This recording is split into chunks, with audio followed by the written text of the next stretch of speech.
मला आठवतं की सकाळ पेपर टाकून तिथे झोपलो आणि सकाळी उठून आळंदीला जायचं. ज्ञानेश्वर माऊली महाराज, आई वडील चाकरवाडी आमच्या गावी आहे आणि त्यामुळे माऊलीला मानतात. मग माऊली म्हणजे ज्ञानेश्वर माऊली ही संकल्पना डोक्यात. जाऊया आणि जिथे संत ज्ञानेश्वर माऊली महाराजांच्या आईवडिलांनी देहांत प्रायश्चित केलं तिथे जाऊन आपण आयुष्य संपवायचा. युधिष्ठिरला प्रश्न विचारला, यक्ष प्रश्न, पृथ्वी तलावरील आश्चर्य काय? माणसाविषयी.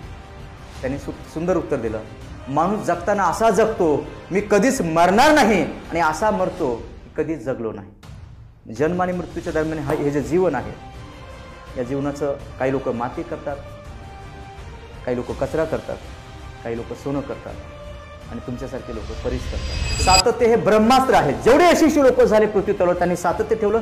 जेवढे अयशस्वी आहेत किंवा फेल्युअर आहेत किंवा त्या ध्येयापर्यंत डेस्टिनेशनपर्यंत पोहोचले नाही तर त्यांनी सातत्य ठेवलं नाही.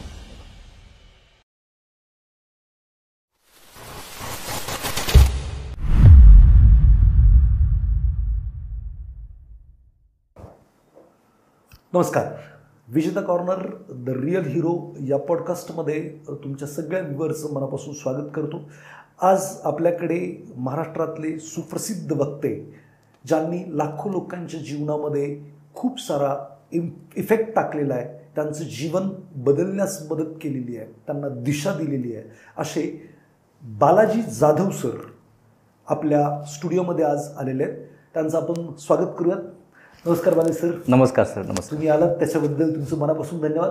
Thank you sir. मला तुमच्याबद्दल आणि ऑडियन्सला पण जाणून घ्यायचं आहे की तुम्ही फार खालच्या बॅकग्राऊंडमधून आहात, तर तिथून तुमचा हा जो प्रवास आहे तिथून आम्हाला ऐकायला आवडेल. सर्वप्रथम थँक्यू की आज माननीय आकाश गोंदवले सरांनी आज या ठिकाणी बोलवलं आणि बोलण्याची संधी दिली, मान सन्मान दिला. Thank you sir. सर अगदी बरोबर आहे की तुम्ही आत्ता जे बोललात की एकदम आपण असं म्हणू शकतो की खूपच वाईट आणि बिकट स्थिती आणि परिस्थितीतून इथपर्यंत आलेलो आहे आणि हे इन्स्पिरेशन आहे सगळ्यांसाठी. प्रॉपर मी मराठवाडा बीडमधून केज हे गाव आहे आणि केजमध्येच आमचं आत्ताही घर झोपडपट्टीमध्येच आहे. म्हणजे आजूबाजूला सर्व प्रकार, सर्व समुदाय, बंधू भगिनी राहतात आणि त्या झोपडपट्टीमध्ये आमचं घर आहे. जात कधी जात नसते असा एक विचार, एक थॉट लहानपणी ऐकला होता, बरोबर. आणि जाती, धर्म हे सगळ्या गोष्टी प्रत्येकाने निर्माण केलेल्या आहेत आपापल्या सोयीनुसार, बरोबर ना, काळानुसार, वेळेनुसार. आणि मला अभिमान आहे की ज्या बॅकग्राऊंडमधून आलो, ज्या परिस्थितीतून आलो, ज्या कास्टमधून आलो, तर खरोखरच मला आज ज्यावेळेस मी गावी जातो तर ते बघून मला आणखीन भरून येतं आणि ज्यामुळे मी इथपर्यंत आलो आहे तो सर्व प्रवास आज मी आकाश सरांच्या माध्यमाने आज या इंटरव्ह्यूमध्ये सांगत आहे. सो नमस्कार बंधूंनो, भगिनींनो, की माझं नाव बालाजी विठोबा जाधव. मराठवाडा बीडमध्ये केज हे माझं गाव आहे.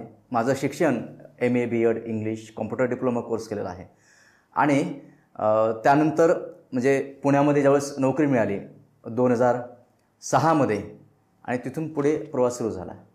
तुमचं शिक्षण किंवा आईवडिलांचं शिक्षण काय होतं? आईवडिलांचं शिक्षण असं काहीच नाही. बरं.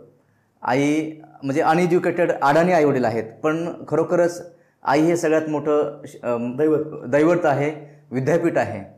जे पुस्तकातून मी वाचून काढले आजपर्यंत, बरोबर, त्यापेक्षा कित्येक पटीने एक शब्द आई आजही मला सांगत असते. आणि त्यामुळे आईवडिलांची इच्छा होते की मी शिकावं, आम्ही तिन्ही भावांनी शिकावं, आमच्या आजोबांची इच्छा होती की आम्ही शिकावं.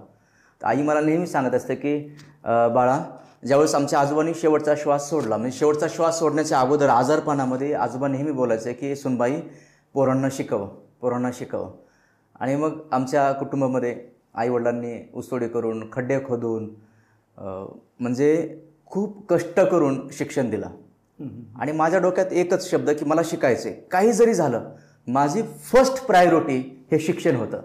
ओके. म्हणजे जेवढं शिक्षण जे करायचं आहे नोकरी मिळवण्यासाठी ते शिक्षण मी घेणार. नोकरी मिळवण्यासाठी शिकत होते? हां, म्हणजे नोकरी मिळवण्यासाठी शिकत होतो. कारण अर्थात बीड जो भाग आहे, दुष्काळग्रस्त भाग आहे, ऊसतोड कामगार आणि दुसरं काही रोजगाराचे साधन पहिल्या काळात तरी नव्हतं, आता तरी थोडेफार झालेले आहेत. तर तिथं ऊसतोड करून तुमच्या आईवडिलांनी तुम्हाला आणि तुमच्या भावंडांना शिकवलं. शिक्षणात काय काय अडचणी आल्या?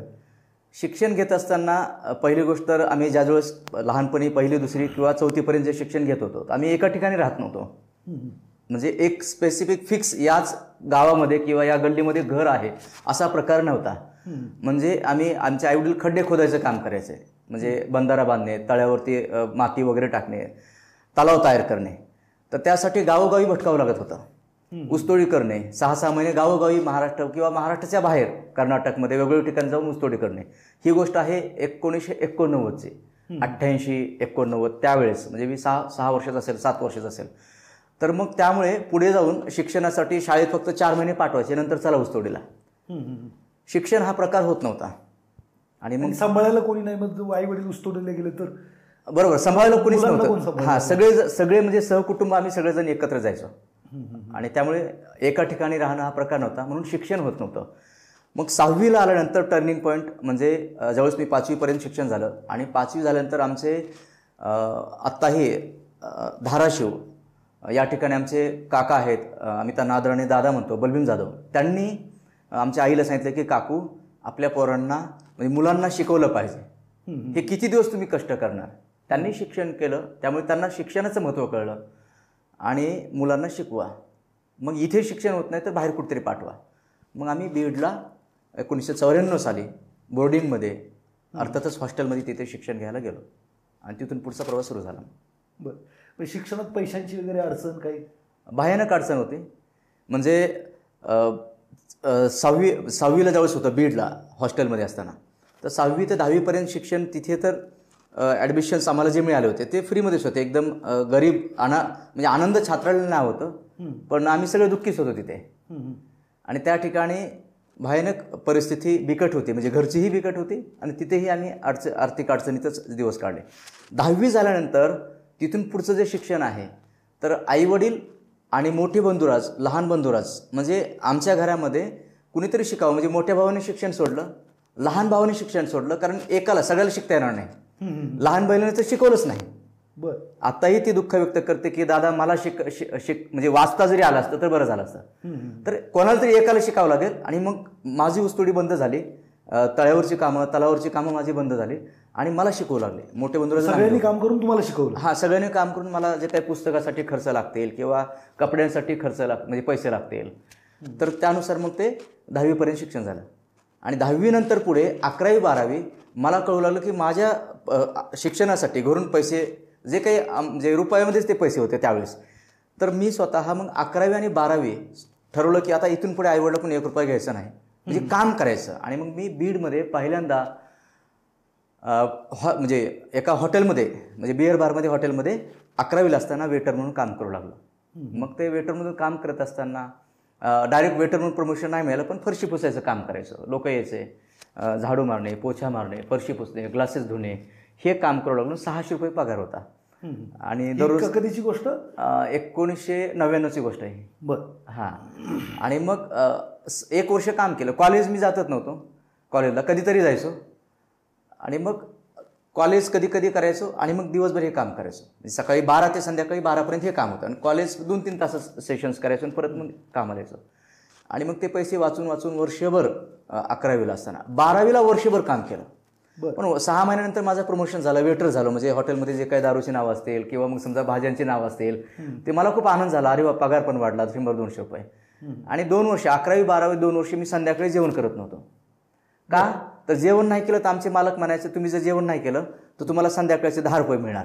तुम्ही 2 वर्ष मी जेवणच नाही केलं संध्याकाळी. म्हणजे जेवण केलं, पण ते कसं केलं जेवण की ते जे शिल्लक राहणार ना संध्याकाळी, कारण अर्धी भाकरी तरी शिल्लक राहते, थोडा भात तरी शिल्लक राहतो.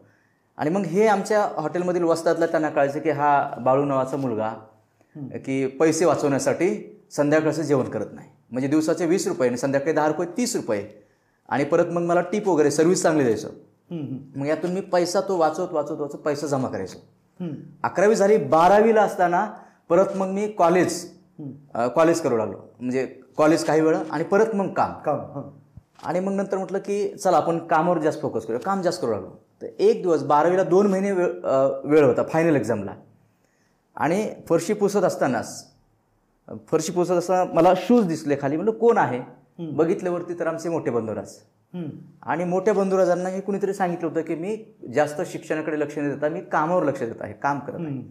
मग त्यांनी मला सांगितलं की बालू तू हे काय करतोस, म्हणजे घरी बालू म्हणतात मला, तर बालू तू काय करतोस हे, आम्ही तुझ्यासाठी काय केलं, ऊसतोडी केलं, तू माझ्या पायाखालची जमीन सरकली, हा शब्द मला आणखीन आठवतो, आणि तुला शिक्षणासाठी आम्ही पाठवले आणि तू हे काय करतोस. मग मी भाऊला माफी मागितली, भाऊ माझं चुकलं, पण काय कसं सांगू, मी त्याला सांगत होतं पण भाऊने काही समजून घेतलं नाही. आणि त्याचं खरं होतं की त्यांना घरच्यांना न सांगता मी इकडे आईवडिलांना वाटतं की मी शिक्षण करतोय आणि इकडे तुम्ही काय करतोय, काम करतोय. बरोबर. आणि मग तिथून पुढे ठरवलं की कामावर सुट्टी घेतली कामाला. 2 महिने मी प्रचंड अभ्यास केला 12वीचा आणि मग पास झालो. म्हणजे 60. कोणती बाजू साईड होती तुमची? Art, commerce? आर्ट्समध्ये होतो मी. सायन्स घेतलं होतं, पण आमच्या बंधुराजांनी सांगितलं तुला काही कळत नाही, त्यामुळे मी सायन्स घेतलं, तुला काही कळत नाही, माझ्या परस्पर जाऊन त्यांनी आर्ट्समध्ये ऍडमिशन टाकलं. मग शिक्षक बनायचं ठरवलं मी. म्हणजे 7वीला असतानाच माझं स्वप्न होतं की मोठा होऊन शिक्षक व्हायचं. हे माझं पहिल्यापासून स्वप्न आहे की ज्यावेळेस मी बीडला आलो त्याच वेळेस मी स्वप्न पाहिलं की मला मोठा बनवून शिक्षक बनायचंय. ओके. आणि शिक्षक बनून आमच्या शाळेत भाषणं व्हायचे, जयंती, पुण्यतिथी, वेगवेगळे कार्यक्रम व्हायचे. आणि त्यावेळेस ठरवलं की शिक्षक बनायचं आणि शिक्षक बनून काय करायचं, तर सुट्टीच्या दिवशी भाषणं द्यायचे. जेवढे महापुरुष आहेत, छत्रपती शिवाजी महाराज, छत्रपती संभाजी महाराज, डॉक्टर बाबासाहेब आंबेडकर, महात्मा फुले, सावित्रीबाई फुले, सर्व संत, जगद्गुरु संत तुकाराम महाराज, संत ज्ञानेश्वर माऊली महाराज, हे सर्व महापुरुष, सर्व संत आणि आत्ताच्या काळातील जेवढे यशस्वी उद्योजक आहेत, नंतर कळलं. मग त्यानंतर मग बीएडला नंबर लागला नाही, काही मार्क्सवरून माझा नंबर गेला. खूप वाईट वाटलं. आणि त्यावेळेस मग ठरवलं की आपण आता जगून पर्यायच नाही, कारण गावी जायचो आणि मग घरचे नातेवाईक बोलायचे की साधा डीएडला नंबर लागला नाही, मग ठरवलं की आपण सुसाईड करायचं. बापरे. आणि बीडला सुसाईड करायचा संकल्प केला, ठरवलं आपण सुसाईड करायचं, मार्क्स पर्सेंटेज कमी मिळालेत म्हणून. सुसाईड लगेच नाही केले मी, एकच कारण, LICची पॉलिसी काढायची. 2 लाख रुपये तरी पॉलिसी काढायची, म्हणजे आपण गेल्यानंतर घरच्यांना 2 लाख तरी मिळाले पाहिजेत, तेवढं तरी करून जाऊया. आणि माझे खास जीवलग एक सर होते, कदम सर म्हणून. मग मी काही गोष्टी शेअर करायचो, त्यांना सांगायचो की सर असं असं माझ्या डोक्यात विचार येत आहेत. कुणीतरी जवळ व्यक्ती पाहिजे आपल्या मनातले सुखदुःख सांगणार, म्हणजे मोकळं करणार, आउटलेट पाहिजे. तर आउटलेट. तर मी त्यांना सांगितलं. मग त्यांनी मला सांगितलं की तू एक काम कर, तुला मरायचं ना, आत्महत्या करायचं ना, कर म्हणले, पण एवढं हे पुस्तक वाच, म्हणजे मरायच्या अगोदर एवढं तरी करून जा. मग मला त्यांनी पहिलं पुस्तक दिलं वाचायला 2003 साली. काय पुस्तकाचं नाव? पुस्तकाचं नाव सांगतो, यश तुमच्या हातात, शिवखेरा, यू कॅन विन. ओके, बरोबर ना, म्हणजे तुम्ही जिंकू शकता, यू कॅन विन, शिवखेरा. आत्ताही मी जिथे बसतो माझ्या टेबलवर ते पुस्तक आहे, त्या पुस्तकावरती तारीख वगैरे सगळं लिहिलेलं आहे त्याच्यावरती, पेनने अंडरलाईन, पेन्सिल नाही, हायलायटर नाही, पेनने अंडरलाईन केलं. आत्ताही ते इन्स्पिरेशनसाठी समोर ठेवलेलं आहे. मग ते त्या पुस्तकातून टर्निंग पॉईंट मिळालं मला, की आत्महत्या करायची नाही आणि आत्महत्या जे करतात मुलं त्यांना करू द्यायचं नाही. ओके, ते डोक्यात तो थॉट आला. डीएडला नंबर नाही लागला. मग नंतर गावी गेलो आणि first year, second year, third year हे 2 वर्ष जो पैसा जमा केला होता सेव्हिंग बँकेत, म्हणजे 20-20 रुपयासाठी मी बँकेत जाऊन रांगेत उभा राहायचो, 20 रुपये 30 पैसे भरायला. नंतर कळलं की रोज 20 रुपये कशाला भरायचे बँकेत, तर आठवड्यातून एकदा भरू लागलो. पैसा वाचवत 2 वर्ष जमा केला आणि गावी किराणा दुकान टाकलं. ग्रॅज्युएशन करताना? फर्स्ट इयरला असताना. मग दिवसा सकाळी किराणा दुकान, परत कॉलेज, आणि संध्याकाळी 6 ते 12 परत हॉटेलमध्ये काम. Graduation first year, second year, third year 3 वर्षे. हे 3 वर्षे दुकान, त्यानंतर मग कॉलेज आणि मग नंतर हॉटेल, असं 3 वर्ष, म्हणजे 11वी 12वी, first year, second year, third year, असा हा 5 वर्षाचा टप्पा. मग ठरवलं की आता डीएड नाही झालं, बीएड करायचं. मग बीएडसाठी मग नंतर त्याच वेळेमध्ये बीएडला नंबर नाही लागला. MA फर्स्ट इयरला परत बीडला आलो, बलविंग कॉलेजला. 1 वर्ष इंग्लिश घेतलं. आमचे एक सर आहेत, राऊत सर, त्यांना विचारलं सर मी काय करू, इतिहास मला विषय आवडतो आणि इंग्लिश मला बोलायला शिकायचं आहे. मग आमचे संतराम गायकवाड सर म्हणून शिक्षक आहेत, आज आमचे दाजीच आहेत जालन्याला, त्यांनी सांगितलं की बालू तू काय कर, इंग्लिश विषय घे. मग first year, second, third year English घेतलं, तरी पण इंग्लिश बोलता येत नव्हता. पण MA फर्स्ट इयर इंग्लिश आणि MA सेकंड इयर इंग्लिश 2 वर्षे. बीडला फर्स्ट इयर इंग्लिश घेतलं आणि त्यावेळेस इंग्लिश करत असताना, म्हणजे एज्युकेशन घेत असताना बऱ्याच वेळ डोक्यावरून जायचं इंग्लिश लिटरेचर. काम तिथेही काम करत होतो कॉलेज, आणि त्यानंतर मग एका एक्झाममध्ये फेल झालो कारण बऱ्याच गोष्टी डोक्यावरून जात होते. पुन्हा अभ्यास केला आणि मग फर्स्ट इयर आणि सेकंड इयर दोन्ही वर्षे एकदाच देता येतात अशी त्यावेळेस सिस्टम होती. मग बीडला 1 वर्षानंतर मी आमच्या म्हणजे गावी केजला राहायला गेलो आणि अंबेजोगाईला मी MA सेकंड इयरला ॲडमिशन घेतलं. बरं.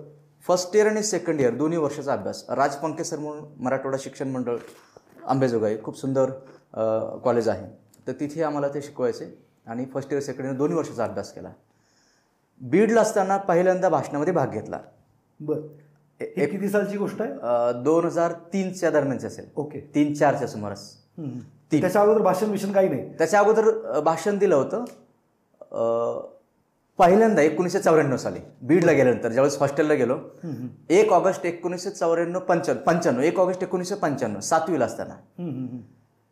आणि विषय होता लोकमान्य बाळगंगाधर टिळक आणि अण्णाभाऊ साठे जयंती आणि पुण्यतिथी दिवस असतो 1 ऑगस्टला. वक्तृत्व स्पर्धा, सगळे गेस्ट, मान्यवर, विद्यार्थी सगळे भाषण देत होते. आणि त्या दिवशी मी ठरवलं की आपण पण भाषण द्यायचं.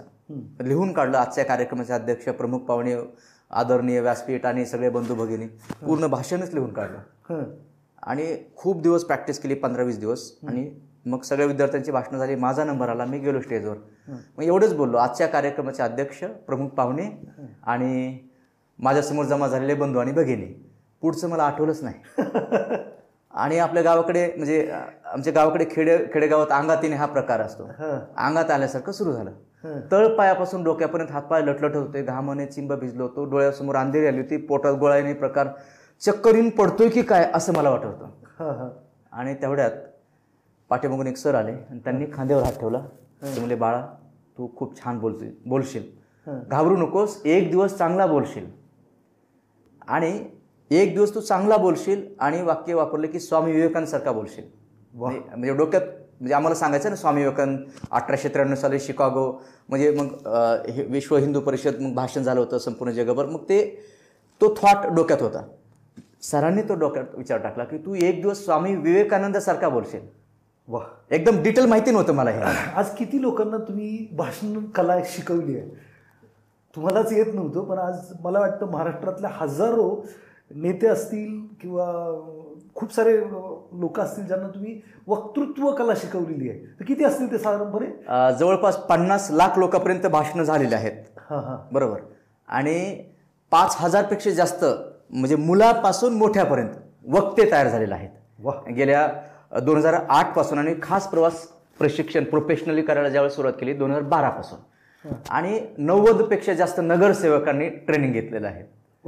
आणि पर्सनल या सगळ्या गोष्टी असतातच. तर 94 साली ते भाषण झाल्यानंतर मग ठरवलं की आपल्याला प्रॅक्टिस करायची. पण तिथून पुढे घाबरल्यामुळे भाषणात भागच घेतला नाही. म्हणजे 10वीपर्यंत, 11वी-12वी झालं. फर्स्ट इयरला आल्यानंतर केजमध्ये भाषण दिलं. मग first year, second year, third year भाषणात भाग घेऊ लागलो. आणि फर्स्ट इयरला सर्वपल्ली राधाकृष्णन यांचा वाढदिवस, शिक्षक दिन 5 सप्टेंबर, वसंत महाविद्यालय केज या ठिकाणी माझं भाषण होतं कॉलेजमध्ये. तर मी भाषण लिहून काढलं पुन्हा तसंच. आणि आमच्या घराच्या बाजूला पलीकडे, साधारणतः घराच्या पाठीमागे सुद्धा आणि पलीकडे आजूबाजूला मसनवाटच आहे, स्मशानभूमी आहे ॲब्सोल्युटली आत्ताही. तर त्या मसनवाट्यात मी जायचो तिकडे पलीकडे. आणि पलीकडे एक नदी आहे घराच्या पाठीमागे, त्या नदीच्या किनारे सगळे 10-15 दगड ठेवले होते मी. आणि सकाळी 4लाच जाऊन तिथे भाषणाची प्रॅक्टिस करायचो. आजच्या कार्यक्रमाचे अध्यक्ष, खरोखरच खूप चांगली गोष्ट आहे की आज साक्षात स्वामी विवेकानंद माझं भाषण ऐकत आहेत. म्हणजे अशा पद्धतीने, म्हणजे गायडन्स नव्हतं पण स्वतःचं डोकं लावून प्रॅक्टिस करून करून करून त्यावेळेस भाषणं द्यायला सुरुवात केली. First year, second year, third year. MA first year, MA second इयरमध्ये भाषणं दिली नाहीत. MA फर्स्ट इयरला एकच भाषण दिलं. आणि अखिल भारतीय मराठी साहित्य संमेलनाने आपल्याला काय दिलं हा विषय होता. बलवीन कॉलेज बीड. आणि ज्यावेळेस मी भाषणाची प्रॅक्टिस केली, स्टेजवर गेलो, तिथेही घाबरलो. सगळे मुलं मुली हसू लागले. मी ब्लँक झालो, कन्फ्यूज झालो. आणि अक्षरशः डोळ्यात पाणी आलं माझ्या की मी एवढं भाषणं देऊन सुद्धा मला भाषण देता आलं नाही. आणि मग फर्स्ट इयर, सेकंड इयर झाल्यानंतर मग पुढे बऱ्याच ठिकाणी BEdला नंबर लागावा, थोडे मार्क्सवरून BEd, जसं DEd गेलं तसं BEd जात होतं. आणि लास्टला मग पुण्यामध्ये डेक्कन कॉलेजला बी एडसाठी नंबरसाठी राऊंड्स होते, वेगळे पहिला राऊंड, दुसरा राऊंड, शेवटचा राऊंड होता. तो राऊंड संपला की मग महाराष्ट्रातील बी एडला जे नंबर लागणार ते संपणार होते. मग तिथे आलो आणि संध्याकाळचे 6 वाजले आणि सगळ्यांनी त्याने डिक्लेअर केलं, जे एज्युकेशन एक्सपर्ट होते, आतमध्ये अधिकारी होते, की बी एडचे राऊंड संपलेत. मग आता एवढे रात्री 12 वाजले, समजा 6, 7, 8 वाजले होते. मग उशीर झाला, म्हणलं आता जायचं कुठे, एक काम करू इथेच झोपूया. मला आठवतं की सकाळ पेपर टाकून तिथे झोपलो आणि सकाळी उठून आळंदीला जायचं. ज्ञानेश्वर माऊली महाराज, आई वडील चाकरवाडी आमच्या गावी आहे आणि त्यामुळे माऊलीला मानतात. मग माऊली म्हणजे ज्ञानेश्वर माऊली ही संकल्पना डोक्यात. जाऊया आणि जिथे संत ज्ञानेश्वर माऊली महाराजांच्या आईवडिलांनी देहांत प्रायश्चित केलं तिथे जाऊन आपण आयुष्य संपवायचं. अरे बापरे, त्याच ठिकाणी जाऊ परत एकदा. आणि संध्याकाळी रडलो पण की नंबर लागला नाही आपला. आणि माऊलींना सांगितलं पण की माऊली महाराज मी येणार आणि तुमच्या आईवडिलांनी जिथे देहांत प्रायश्चित केले, प्राण सोडला, तिथेच मी प्राण सोडणार. आणि सगळं मग कसं प्राण सोडायचं, दगड बांधायचे, म्हणजे बाहेर नाही आलं पाहिजे, पायाला दगड बांधायचे वगैरे, असं डोक्यात क्रिएटिव्ह माइंड त्यावेळेस. आणि काय माहिती, सकाळी 6 वाजता अनाउन्समेंट झाली आणि ती अनाउन्समेंट होती भटक्या जाती जमातीसाठी VJNT कॅटेगरी, भटक्या जाती नाही बोलले, VJNT4 या कॅटेगरीसाठी एक जागा सुटलेली आहे. ओके. आणि त्या ठिकाणी मी गेलो. माऊलींनी ऐकलं म्हणायचं आता काय. आणि तिथे गेलो आणि मग लगेच नंबर लागला. मग मी आतमध्ये गेलो, नाव अनाऊन्स केलं त्यांनी पर्सेंटेजनुसार. आतमध्ये गेलो आणि आतमध्ये गेल्यानंतर यस बालू जाधव तुम्हीच का, म्हणलं हो, की तुमचा नंबर लागला. मग ते डॉक्युमेंट सही वगैरे काय प्रोसेस असेल ते विचारत होते की कोणतं ठिकाण पाहिजे तुम्हाला, शहर विचारतात अगोदर. की 3 त्यांनी सांगितले, एक कोल्हापूर, एक म्हणजे वर्धा नागपूर साईडला विदर्भमध्ये, आणि एक मुंबई. मी त्यांना म्हटलं सर एक काम करा, मसनवटा द्या.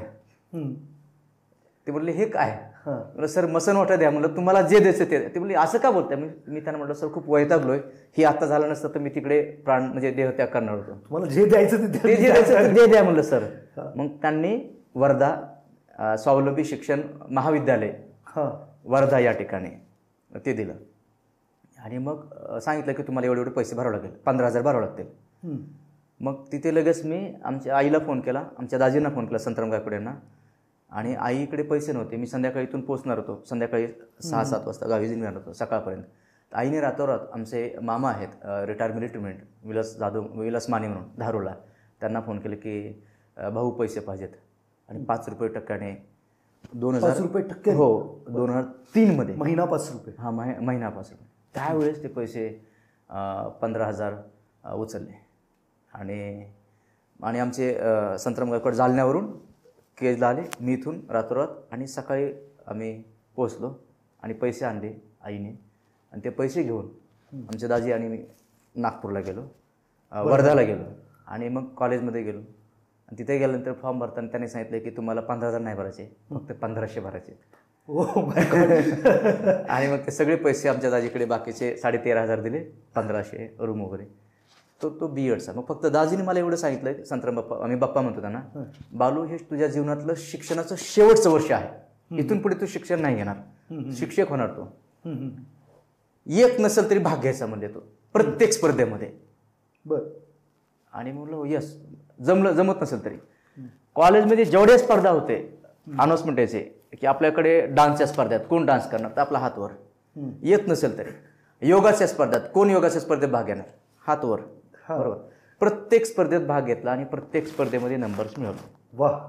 म्हणजे सूर्यनमस्कारच्या स्पर्धा होते, आणखीन माझ्याकडे पेपरचं कटिंग आहे आणि मेडल मी आणखीन ते सांभाळून ठेवलेलं ऑफिसमध्ये. म्हणजे खूप मोठ्या स्टेडियममध्ये मी ठरवलं आजचा दिवस शेवटचा आपला. डोळे बंद केले, सूर्यनमस्कार 1,500 नॉनस्टॉप सूर्यनमस्कार केले. वाह.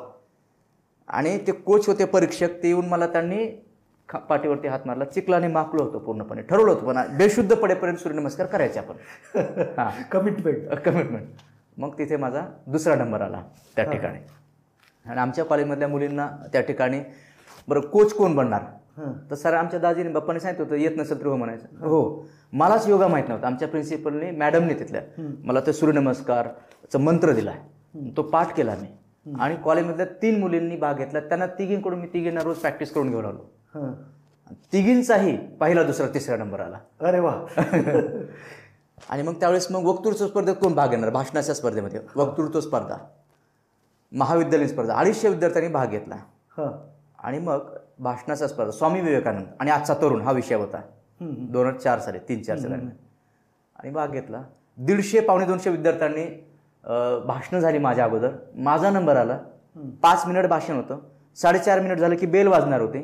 परीक्षक समोर, पाठीमागे प्रचंड गर्दी, ऑडियन्स. स्टेजवर गेलो आणि भाषण द्यायला सुरुवात केली.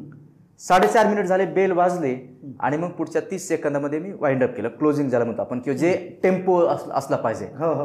अल्टिमेट स्पीड वाढवली, डायलॉग्स वगैरे. आणि भाषण झाल्यानंतर जे परीक्षक होते, परीक्षक असं थंब दाखवत होते. आणि ऑडियन्समध्ये सगळे मुलं मुली थंब दाखवते, तू जिंकलास, तू जिंकलास. आणि निकाल लागला आणि माझा नंबर 3rd नंबर, एका मुलाचा नंबर आला. आणि सगळे फर्स्ट नंबर तुझाच येणार, फर्स्ट नंबर, नावच म्हणजे तिथे अनाऊन्स करू लागले. आणि फर्स्ट नंबर एका मुलीचा आला आणि 2nd नंबर माझा आला. आणि सगळ्या मुलांनी, अननोन मुलांनी तिथे गोंधळ घातला की फर्स्ट नंबर यांना द्या, म्हणजे या मुलाला द्या. मग मी स्टेजवर गेलो आणि सांगितलं की ऑडियन्सनी फर्स्ट नंबर देऊन, ऑडियन्सनी फर्स्ट नंबर दिला. मग तिथून पुढे भाषणं सुरू झाली. ग्रेट. बरं, हे जे ट्रेनिंग प्रोग्राम वगैरे तुम्ही कंडक्ट करता, हे कसं काय या फील्डमध्ये आलात? म्हणजे तुम्ही आता बीएड पूर्ण केलं, बीएड पूर्ण केल्यानंतर तुम्ही शिक्षक व्हायला पाहिजे होतं. हो. तुम्ही इकडे कसं काय ट्रेनिंग फील्डमध्ये आला? बीएड झाल्यानंतर मी प्रत्येक रोज पेपरला बातमी बघायचो, म्हणजे जाहिरात बघायचो की शिक्षण सेवक. महाराष्ट्रातल्या कानाकोपऱ्यात जिथे जागा निघाली, आईला पैसे मागायचो आणि मग म्हणजे इंटरव्ह्यूसाठी जायचो.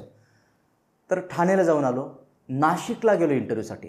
आणि नाशिकला इंटरव्ह्यू झाल्यानंतर नंतर कळवणार ते परीक्षा झाल्यानंतर, फॉर्म वगैरे एक्झाम जे असेल ते.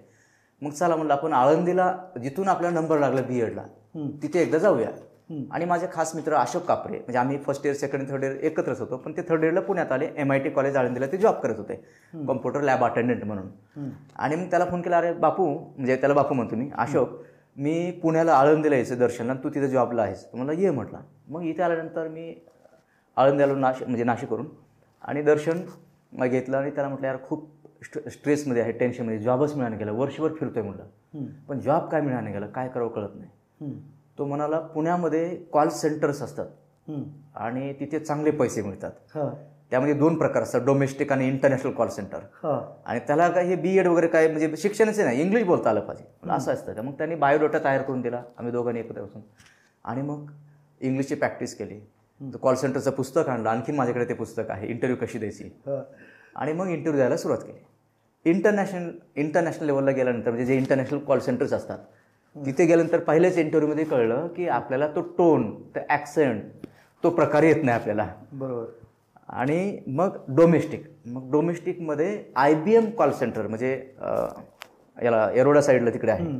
आणि तिथे माझं सिलेक्शन बऱ्यापैकी झालं.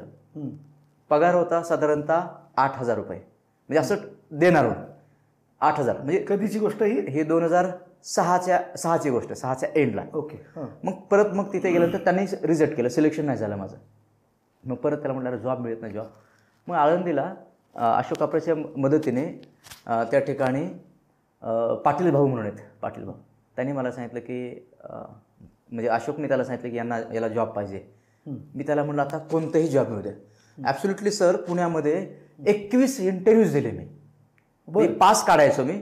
आणि दिवसभर कुठेही जागा निघाली, म्हणजे एकतर लोकमतला सकाळला बातम्या बघायचो मी, लोकसत्ताला वगैरे, आणि जायचो इंटरव्ह्यू द्यायला.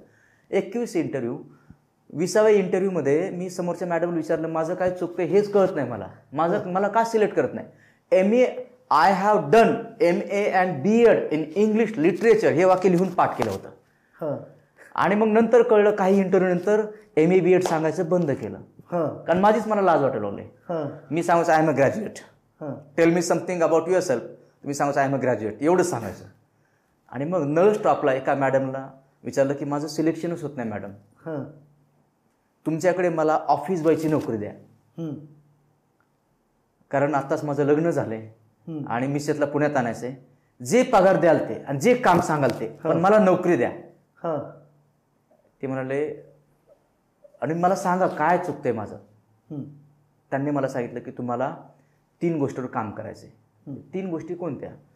तर तुम्हाला मराठी व्यवस्थित बोलता येत नाही, ते जाऊन सुधारणा करा त्यामध्ये. आप हिंदी में बढ़िया बात नहीं कर सकते and you are not able to speak English very well. Go and improve these 3 languages. मग त्यावेळेस कळलं मला की आपल्याला आणखीन भाषेवर काम करायचं आहे. मराठवाड्यातली भाषा मराठवाड्यातली भाषा, टोन, बरोबर ना, उच्चार. आणि परत मग आमचा जो आमची जी कम्युनिटी आहे त्यामुळे तर फारच त्यांचं तर वेगळं, म्हणजे आमची बोली भाषा आहे, लेखी भाषा नाही. बरोबर. मग पुणे आळंदीला गेलो आणि जॉब नाही मिळाला. मग अशोक कापरे आणि ते पाटील सरांच्या मदतीने मला मरकळला जॉब मिळाला. ITPL नावाची कंपनी, पहिला जॉब माझ्या म्हणजे जीवनातली पुण्यातला जॉब.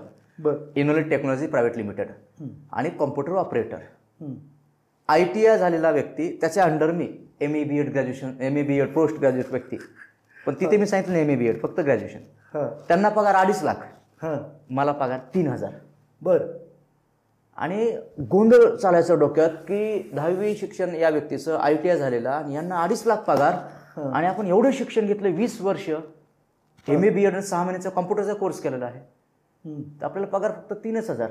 त्या कॉम्प्युटरच्या शिक्षणामुळे मला ते 3,000ची नोकरी मिळाली. MA BEdचा काही संबंधच नव्हता तिथे, या शिक्षणाचं काही संबंध नाही. आणि मग त्यानंतर ठरवलं की आपल्याला जर यांना 2.5 लाख मिळू शकतात, पण आपण पण आता लाखात कमवलं पाहिजे, काहीतरी केलं पाहिजे. मग कॉम्प्युटर त्याच्यातच मास्टर करूया. 4 महिने नोकरी केली मी तिथे त्यांच्या हाताखाली, म्हणजे जे काही टायपिंग करणं असेल किंवा फाईल, मग मशीन साफ करणे मोकळ्या वेळामध्ये. मग अशोकने मला सांगितलं की MIT कॉलेजला जॉब वॅकन्सीज आहे, वॅकन्सी निघालेल्या आहेत लॅब अटेंडंट, आणि पगार तुला तेवढंच मिळेल. मग इंटरव्ह्यू दिली आणि त्यांनी रिजेक्ट केलं मला.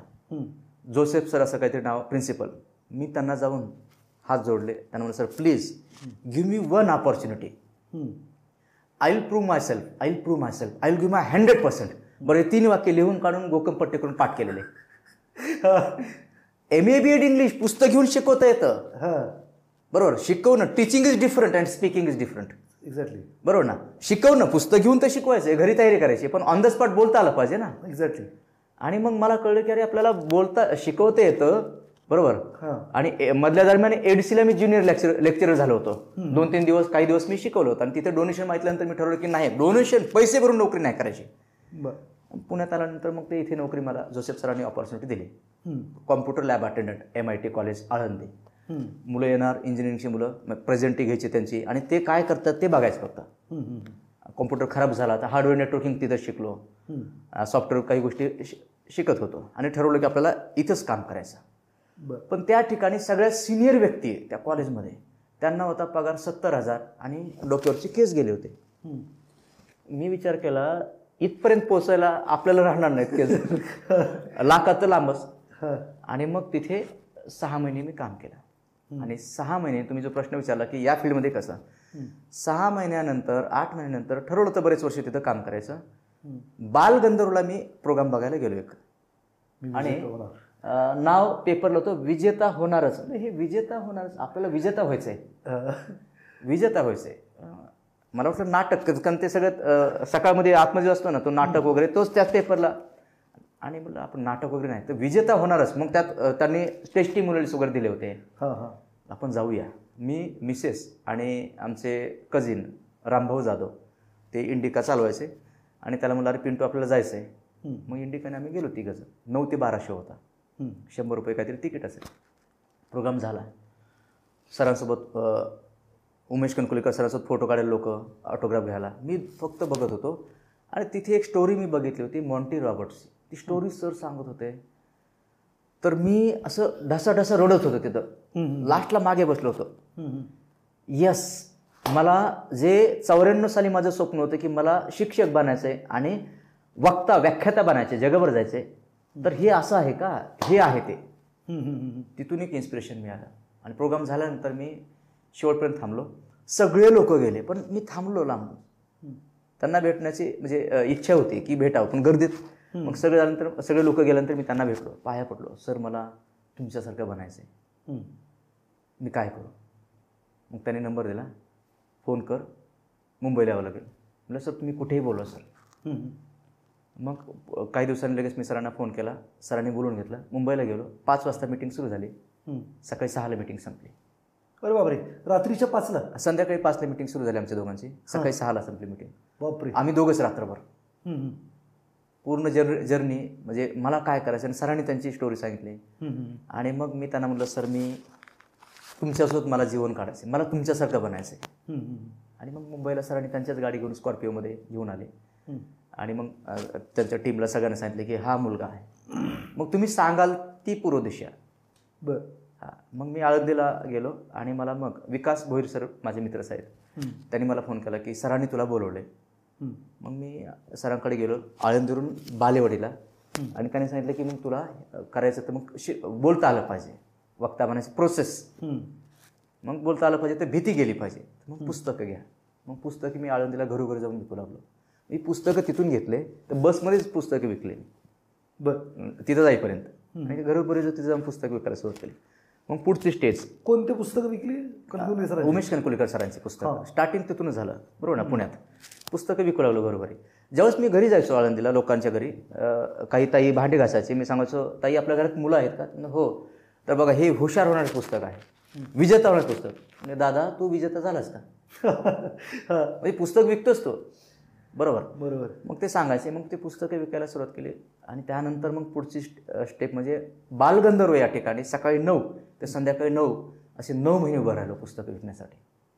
रोडच्या बाजूला, गेटच्या बाजूलाच कट्ट्यावरती पुस्तकं ठेवायचं. ते ठेवायचं अजून पण लागतं. लोक येणारे जाणारे. आणि मग प्रत्येकाला सांगायचं सर हे पुस्तक घ्या.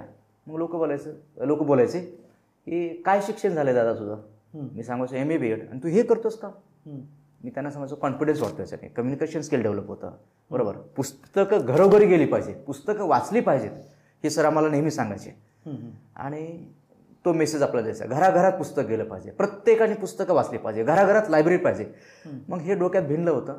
आणि 9 महिन्यानंतर मग तिथून ठरवलं की आता उभं राहून पुस्तक विकायचं नाही, वक्ता बनायचे. तर शाळेत मग बानेरला एक शाळा आहे. पहिलं माझं स्पीच शिक्षकांना, डायरेक्ट स्वतः गेलो आणि मुख्याध्यापकांना भेटलो. माझं शिक्षण एवढं झालेलं आहे आणि मला तुमच्या विद्यार्थ्यासाठी, शिक्षकासाठी, पालकासाठी भाषण द्यायचं आहे. ते म्हणाले तुम्ही कोण? मी त्यांना म्हणलं बालाजी जाधव, माझे MA BEd झाले, मी पुस्तकं वाचतोय, मी वक्ता आहे, वक्ता बनायचं आहे, मला जगभर जायचं आहे, स्वामी विवेकानंद यांच्यासारखे भाषण द्यायचे. आम्ही भाषण का ठेवू तुमचं? तर मला कळलं की आपल्याला भाषण पुण्यामध्ये नाही ठेवणार कोणी. मग ठरवलं सकाळी 7 ते संध्याकाळी अंधार पडेपर्यंत शाळा दिसली की घुसायचं, क्लास दिसला की घुसायचं. बरं. दिवसभर. आणि मग उदरनिर्वाह पुस्तकं विकून चालू होतं, तेवढंच, दुसरं काहीच नाही. आळंदीची नोकरी सोडली, वक्ता बनायचा मार्ग सापडला. मिसेसला गावी पाठवलं, तू जा. मिसेस गावी जाऊन राहिली. आणि मग मी त्या दरम्यान म्हणजे इकडे येण्याच्या अगोदर, सरांकडे येण्याच्या अगोदर आम्ही तिघं चौघांनी, सूर्यकांत पाटील सर, नितीन कासार, विजय आरकडे आणि मी नितीन भानगुडे पाटील साहेबांचा प्रोग्राम बघितला. सिंधुताई सपकाळ, नितीन भानगुडे पाटील, देहूगाव या ठिकाणी. आणि प्रचंड एनर्जी मिळाली की यस, अशा पद्धतीने आपल्याला बोलता आलं पाहिजे. हे व्यक्तिमत्व. मग एक माणसं मिळत चालले वक्ते या फील्डमधून. मग संतोष नायर मला कळाले, म्हणजे मुंबईमध्ये. विजयने सांगितले की अरे असेच एक व्यक्तिमत्व आहे सेल्समध्ये. मग त्यांचे 70,000चे DVD विकत घेतले. जेवढा पैसा जमा, नायर सरांची कोर्सची DVD सगळं सोडलं. आणि आळंदीला गावाच्या बाहेर जाऊन DVD 3 महिने 6 महिने काही करायचं नाही, फक्त DVD बघायचे. म्हणजे सरांकडे येण्याच्या अगोदर, आणखी कणकोली सरांच्या येण्याच्या अगोदर फक्त DVD. आम्ही चौघांना ठरवलं की चौघांना वक्ता बनायचे. चौघांना ठरवलं. मग त्यासाठी काय करावं लागेल तर पुस्तक वाचले पाहिजे. त्या काळात DVD होते, DVD बघितले पाहिजे. रोज सकाळ दुपार संध्याकाळ हाताने स्वयंपाक करणे, दिवसभर DVD बघणे, पुस्तक वाचणे, पॉईंट्स काढणे, प्रॅक्टिस करणे. भाडं वाचण्यासाठी, कमी भाड्यासाठी गावाच्या बाहेर तिकडे लांब शेतात रानात रूम केली. दुसरं काहीच काम नाही, फक्त एवढंच. आणि मग सरांकडे आल्यानंतर मग शाळेत जाऊन लेक्चर देण्यासाठी. तर आणखीन माझ्याकडे त्या डायरीज आहेत, कमीत कमी 350 डायरी माझ्याकडे. आणि दर वर्षाचे डायरी ते वेगळे, की आज कोणत्या शाळेत गेलो, कोणते मुख्याध्यापक भेटले, त्यांचं नाव, नंबर, सगळे शेड्यूल. दिवसभरात 10-10, 15-15 शाळेत जायचो. आणि मग नंतर मग लेक्चर लागू लागले. आम्ही 10 मिनिट तुम्हाला वेळ देणार, सगळे शिक्षक जेवण करणार, त्यावेळेस तुम्हाला बोलायचं. मग शिक्षकांना 10 मिनिटांमध्ये मग मी पुस्तकाविषयी माहिती. याचे काय पैसे बिसे मिळणार नाही? नाही पैसे वगैरे काय नाही. ते म्हणायचे पैसे आम्ही देणार नाही. त्यांना सांगायचं तुम्हाला द्यायचं असलं द्या, नाही तर नका देऊ, पण मला बोलायला संधी द्या. आता एका कोर्सची फी किती घेतात? हायएस्ट फी काय तुमच्या? आता पर्सनल मेंटरिंगला मी 15 लाख रुपये घेतो एका माणसाचे. ठीक. आणि एका वाचनाला 1,65,000 घेतो 1 तास बोलण्यासाठी. हे वाढवायचं आपल्याला, जास्त नाही. एका लेक्चरला 10 लाख. बरोबर. तर बोलूयाचं त्याविषयी पण.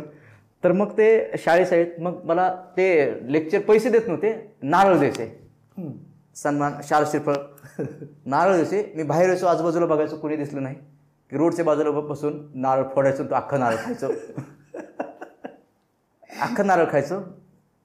पुस्तकातून जे पैसे येणार त्यातून वडापाव खायचो. पण दिवसभर ठरवलं होतं काही खायचं नाही, घरी जायचं नाही, दिवसभर काहीतरी विकूनच जायचं.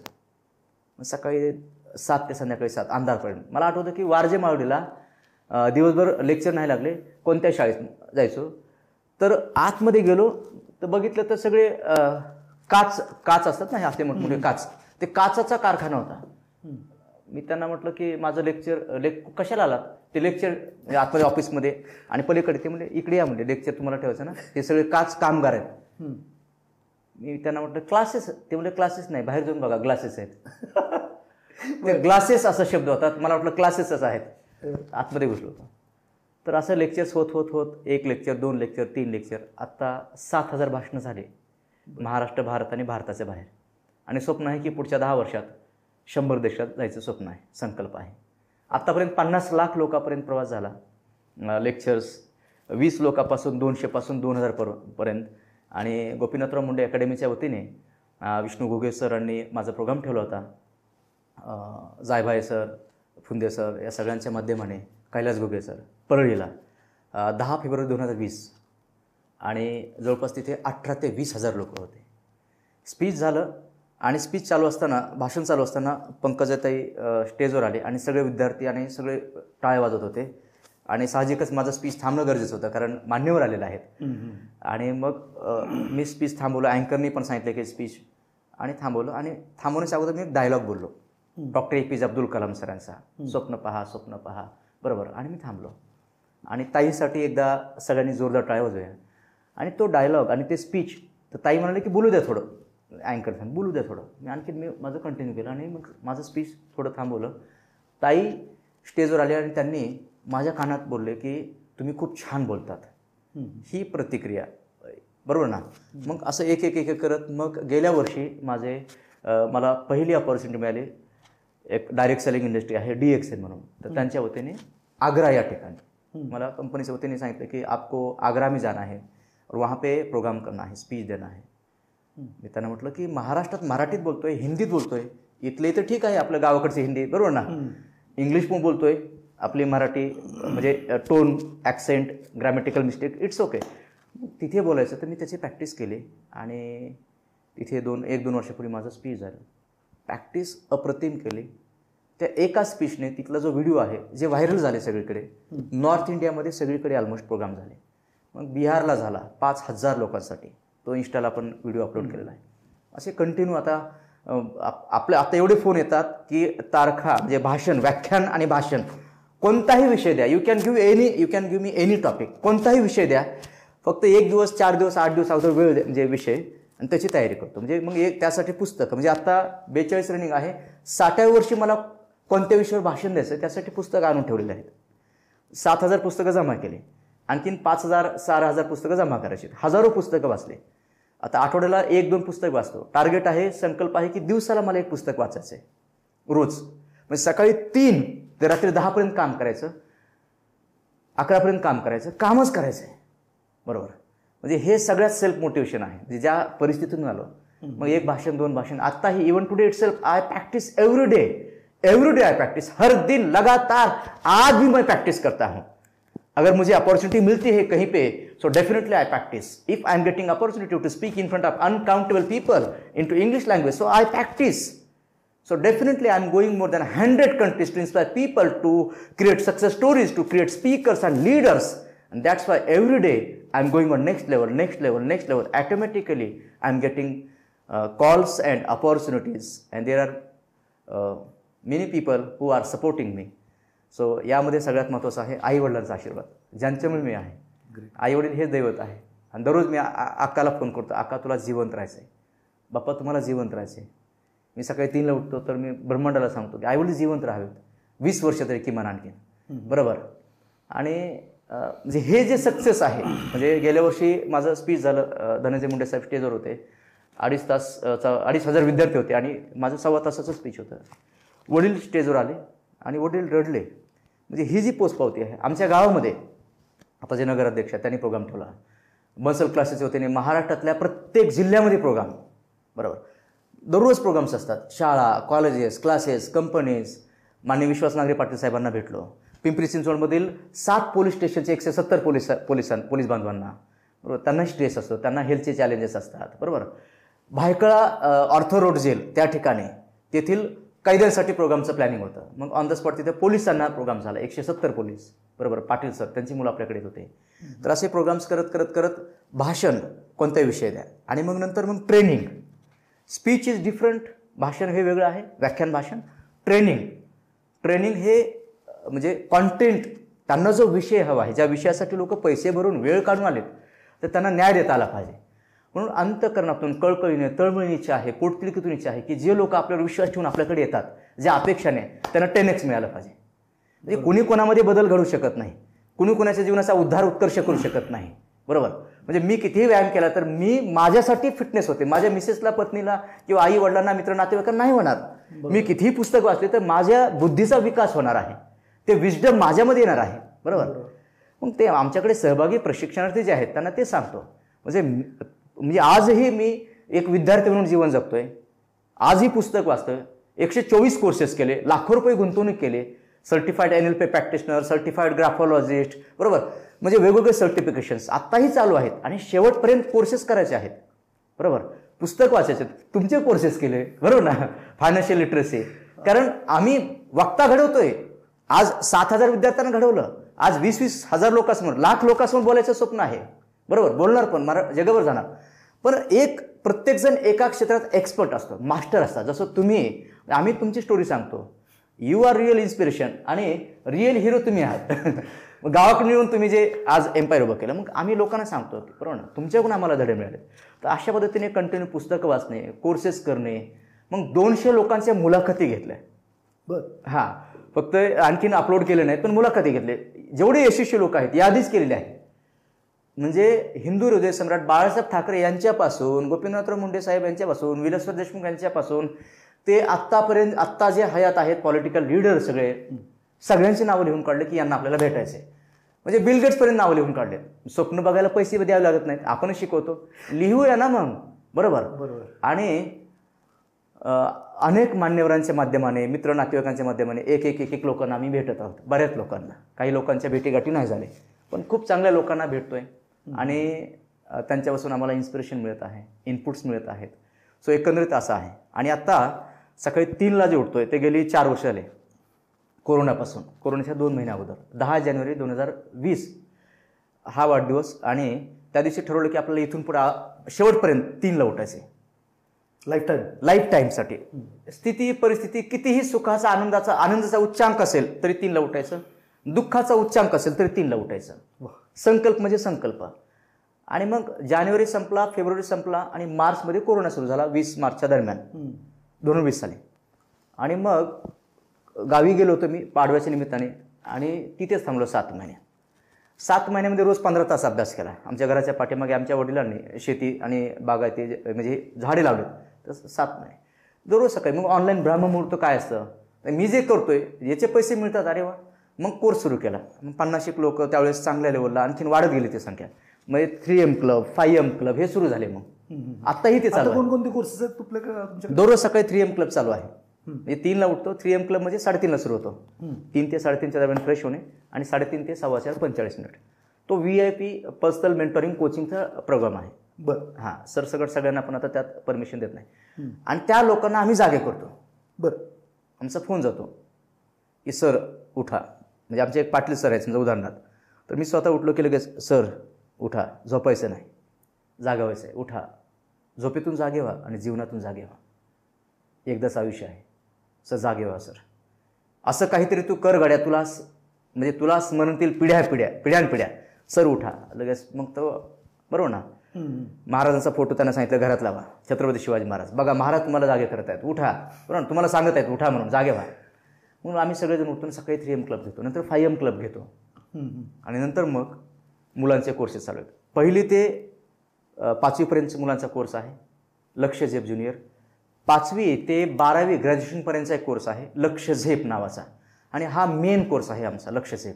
आणि या कोर्सच्या माध्यमाने पिंपरी चिंचवडमध्ये फिजिकल लेवलला खूप सारे विद्यार्थी, म्हणजे जवळपास 7,000पेक्षा जास्त विद्यार्थ्यांनी हा कोर्स केला.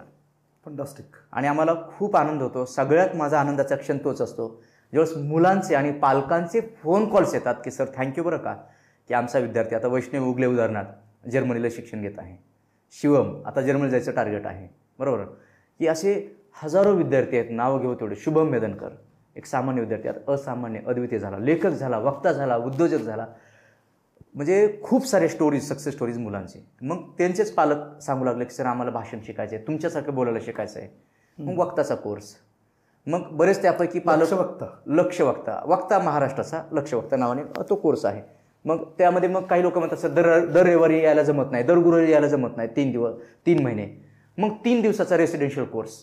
तो दर महिन्यातून एकदा लोणावळ्याला असतो, खंडाळ्याला या ठिकाणी असतो. 3 दिवस 30, 40, 50 लोक असतात आणि घासून तासून तयारी करून घेतो आम्ही.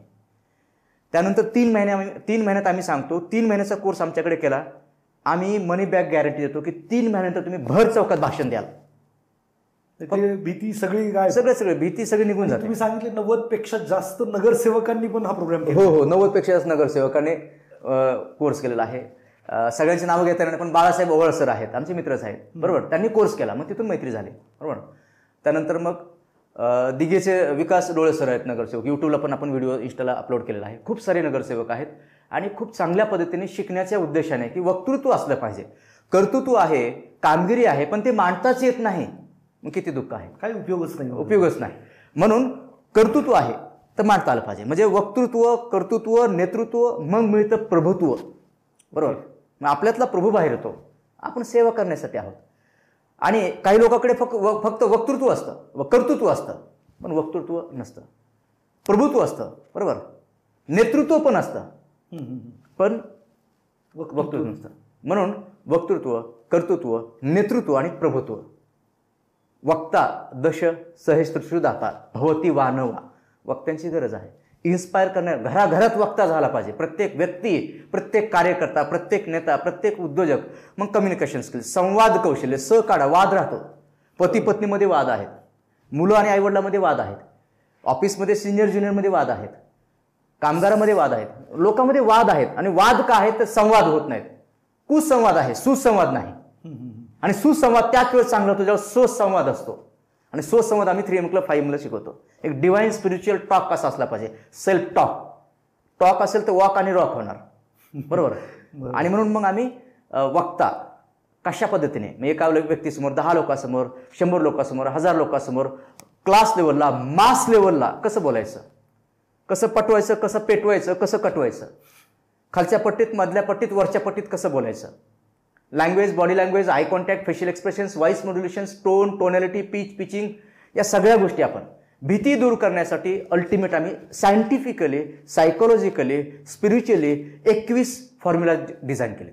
बॉडी लँग्वेजचे 151 प्रकार शोधून काढलेत. पॉझिटिव्ह बॉडी लँग्वेज स्वतःची, निगेटिव्ह बॉडी लँग्वेज स्वतःची, पॉझिटिव्ह बॉडी लँग्वेज ऑडियन्सची, निगेटिव्ह बॉडी लँग्वेज ऑडियन्सची. आपल्याला आयडेंटिफाय करता आली पाहिजे कोणत्या लेवलला आपल्याला बोलता आलं पाहिजे, मास लेवलला, क्लास लेवलला. तर ते आपण त्या ठिकाणी वक्ता या कोर्समध्ये 3 दिवस 3 महिने आणि VIP मेंटॉरिंग पर्सनल कोचिंग. मग तुम्ही 100% बोलणार. आमचे एक पाटील सर म्हणून आहेत, त्यांनी कधीच भाषण दिलं नव्हतं. तर ते म्हणाले सर मी खरोखर बोलू शकेल का? म्हणलं सर 100%. फक्त एकच, म्हणजे आम्ही ज्यावेळेस इन्क्वायरीज येतात, लोक फोन करतात, मुका व्यक्तीला आम्ही तेवढं तयार करू शकत नाही, पण मुक्या व्यक्तीला ज्याला बोलता येतं आणि इच्छा आहे, आम्ही सांगतो तसं करा तुम्ही, बरोबर, सांगतो तसं करा. लोक करतात आणि तयार होतात. त्यांनी पहिला प्रोग्राम ठेवला 5000 लोकांसाठी. लोक आले सर तिथे 15000. बर. आणि हिंद केसरी, महाराष्ट्र केसरी सगळ्या लोकांना बोलवलं त्यांनी प्रोग्रामला. पिंपरी चिंचवडचे आत्ताचे जे आमदार आहेत महेशदादा लांडगे, दादांनाही त्यांनी गेस्टने बोलवलं होतं आटपाडी या ठिकाणी. यूट्यूबला व्हिडिओ आहे तो पण. 15,000 लोकांसमोर 9 मिनिट 50 सेकंद त्यांनी भाषण दिलं. वा. आणि त्या भाषणाची तयारी बालाजी जाधव म्हणजे आम्ही समोरासमोर आणि ऑनलाईन प्रॅक्टिस घासून तासून आम्ही सांगतो की आम्हाला माहिती आहे ना कशा पद्धतीने बोलायचं ते. बरं. असं बालाजी सर, हे आपलं तर खूप छान टॉक रंगलेलं आहे. मला हे विचारायचं की तुमच्या आयुष्यातले असे 5 लोक ज्यांच्यामुळे तुम्ही आज इथं आहात असं तुम्हाला वाटतं? सर्वप्रथम तर माझ्यासाठी सर्वस्व माझे आईवडील आहेत, बरोबर. आणि हे सगळ्यात मोठं इन्स्पिरेशन आहे, आईवडील. आणि मोठा भाऊ लहान भाऊ कुटुंबामध्ये, दुसरं म्हणजे मोठा भाऊ लहान भाऊ आणि पत्नी. म्हणजे तिचं शिक्षण 12वीपर्यंत झालेलं आहे. म्हणजे घरामध्ये कुणीतरी सॅक्रिफाईस करतात. तर आज मी जे 3 वाजता उठतोय आणि दररोज जे डिव्हाइन ॲक्टिव्हिटीज करतोय, वाचन करतोय, प्रवास करतोय, तर कुणीतरी आहे पाठीमागे सपोर्ट करणारी व्यक्ती. आईवडिलांनी जन्म दिला, लहानाचं मोठं केलं, शिक्षण दिलं, मोठा भाऊ लहान भाऊ फॅमिली, आणि पुण्यामध्ये पत्नी मला सपोर्ट करते. खरोखरच 2.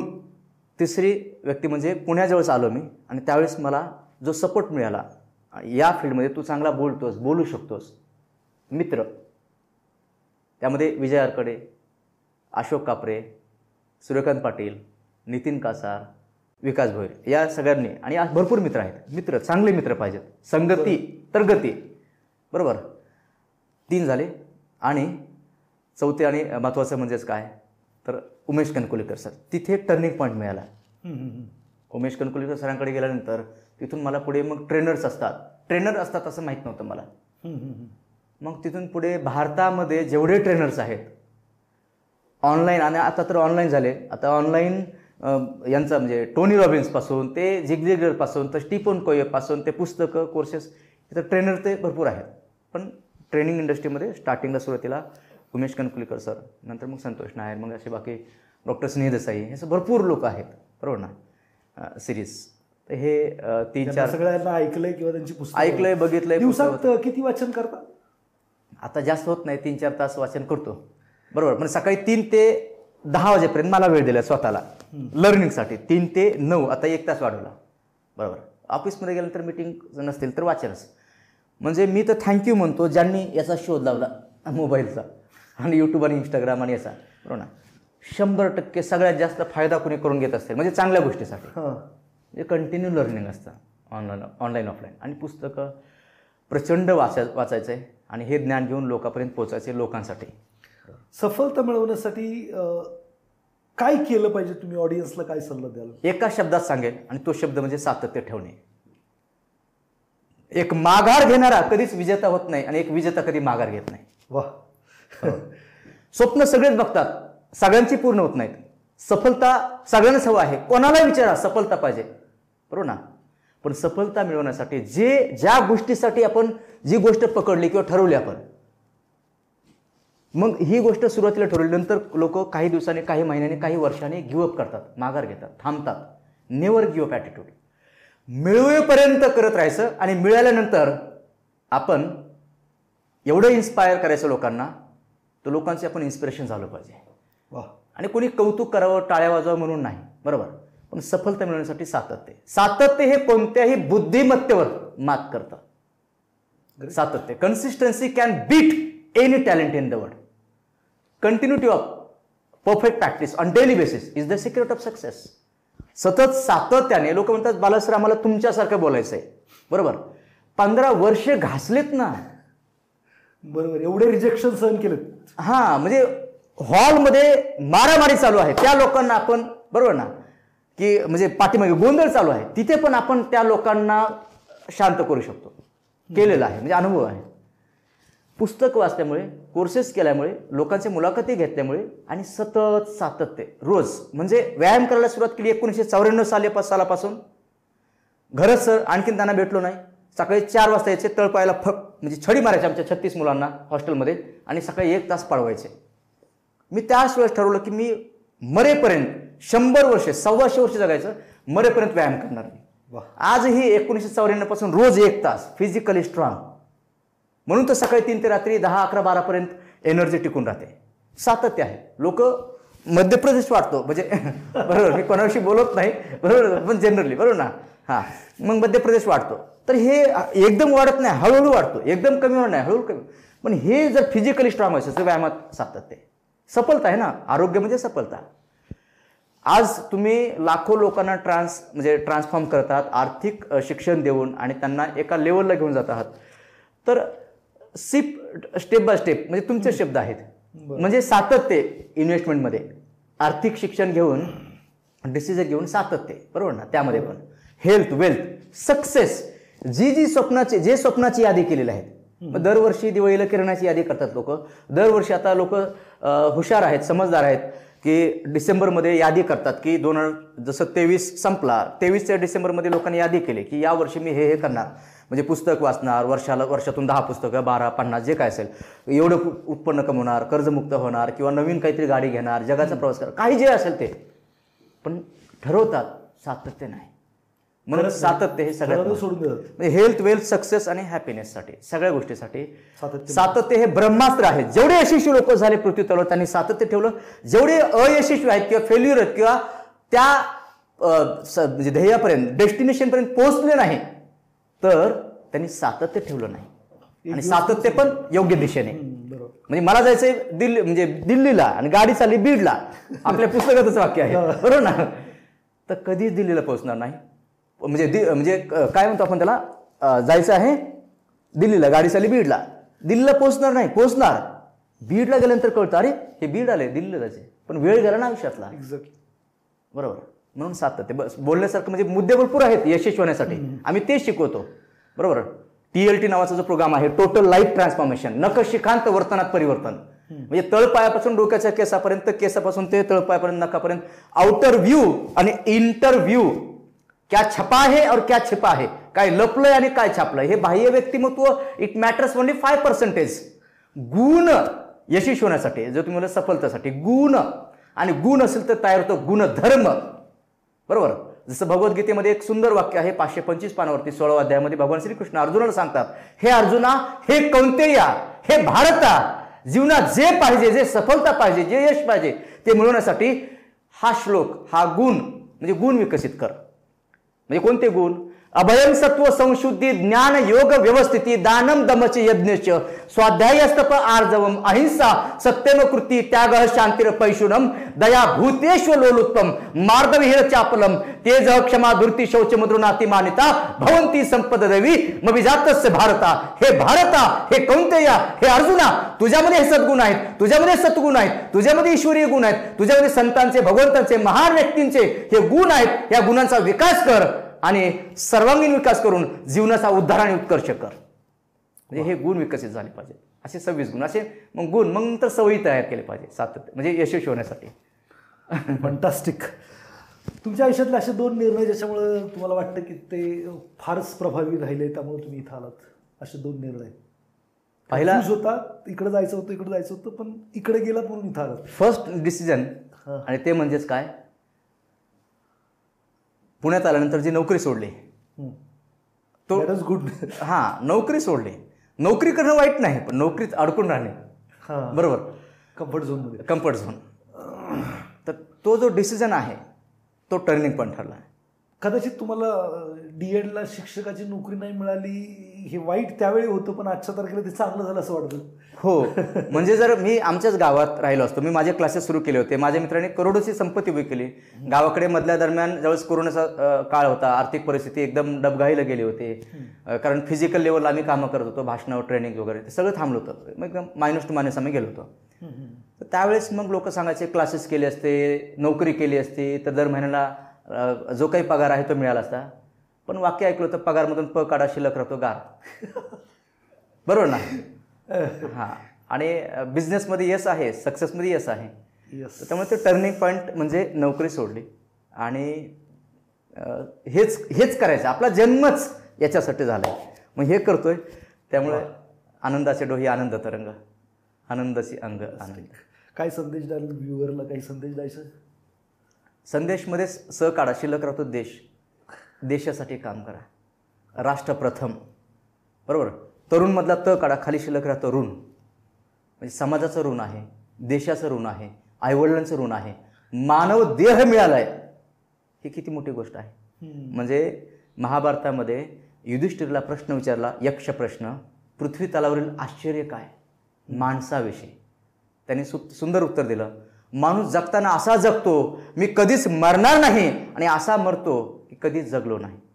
जन्म आणि मृत्यूच्या दरम्यान हे जे जीवन आहे, या जीवनाचं काही लोक माती करतात, काही लोक कचरा करतात, काही लोक सोनं करतात, आणि तुमच्यासारखे लोक परीस करतात. सोनं तर होतातच, पण परीस आपला स्पर्श झाला म्हणजे लोकांना आपल्या शब्दाने विचाराने की अनेकांच्या जीवनाचं सोनं होतं.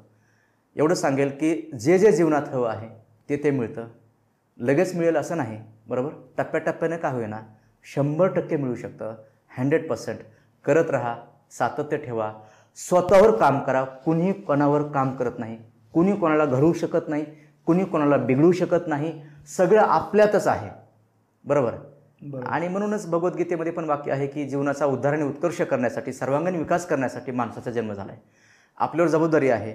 जबाबदारी असेल आणि जाणीव असेल, जाणीव झाल्या की उणीवा निघून जातात, बरोबर. रिस्पॉन्सिबिलिटी असेल तर ॲबिलिटी येते, क्षमता येते, पात्रता येते. आणि आपली क्षमता, पात्रता, लायकी या सगळ्या गोष्टी, ॲबिलिटी चांगल्या शब्दामध्ये, क्षमता वाढली की आपोआप त्या गोष्टी आपल्याकडे येतात जे मिळवायचं आहे. म्हणून आईवडील आपल्याकडे बघत आहेत, त्यांच्या अपेक्षा आहेत, त्यांच्या इच्छा आहेत, त्यांची स्वप्न आहेत, बरोबर. पत्नी असेल, मुलं असेल, मित्र नातेवाईक आहेत. आणि एकदाच आयुष्य आहे, खूप मोठं काम करूया. या भारत देशात, या महाराष्ट्रात संतांची भूमी आहे, महापुरुषांची भूमी आहे. माणसातला देव माणूस रतन टाटा, बरोबर. आपल्या आजूबाजूला खूप लोक आहेत, होऊन गेलेले आणि आता हयात असलेले. हे खूप मोठे इन्स्पिरेशन आहे. आणि आपण जिवंत आहोत, श्वास चालू आहे, याच्यासारखं इन्स्पिरेशन दुसरं कोणतंच नाही. खूप महान कार्य करूया आणि शेवटचा श्वास घेताना सुद्धा भारी वाटलं पाहिजे, असं जीवन जगूया, बरोबर. खूप छान सर. हे संपूच नाही असं वाटतंय, पण वेळेचं थोडंसं भान ठेवूयात. विजेता कॉर्नर किंवा द रिअल हिरो कसे असतात, हे रिअल हिरो रिअल टाईम तुम्हाला भेटत आहेत. यांच्याकडून इन्स्पिरेशन जर आपण घेऊन जर काही टार्गेट डिसाईड केलं, सरांनी सांगितलं सातत्य ठेवा, आणि ते जर पूर्ण केलं तर होऊ शकतं. विजेता कॉर्नरमध्ये रिअल हिरोला मला तुम्हालाही बोलवावं लागेल. सो या कार्यक्रमासाठी बालाजी जाधव सरांनी वेळ दिला आणि ते वेळात वेळ काढून इथं आले, त्याबद्दल सर तुमचं मनापासून धन्यवाद. थँक्यू. सर.